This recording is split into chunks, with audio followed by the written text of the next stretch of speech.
संभाजीनगरमध्ये इम्तियाज जलील यांनी जोरदार टोलेबाजी केली आहे। लाडकी बहीण योजनेमध्ये मिळतंय ते घ्या आणि एमआयएमच्या पतंगाला मतदान करा असं जलील यांनी म्हटलंय।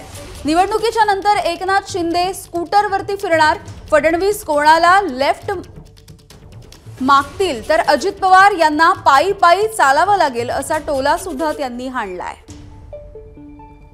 निवडणुकीच्या नंतर मला असं वाटतं की एकनाथ शिंदे साहेब स्कूटरवर फिरणार, देवेंद्र फडणवीस साहेब कुणाला लिफ्ट मागणार आहे आणि अजित पवार साहेब बहुतेक फायनान्स मिनिस्टर असल्यामुळे त्यांना पायी पायी चालवण्याची वेळ लागणार आहे। हे जे सगळं तामझाम असतं ना, 20-20 गाड्यांचा ताफा, कारण तिथे त्या गाड्यामध्ये पेट्रोल भरण्यासाठीही महाराष्ट्राच्या सरकारकडे पैसे असणार का नाही आहे, तिजोरीवर, सरकारच्या तिजोरीवर खूप मोठा फटका बसणार आहे।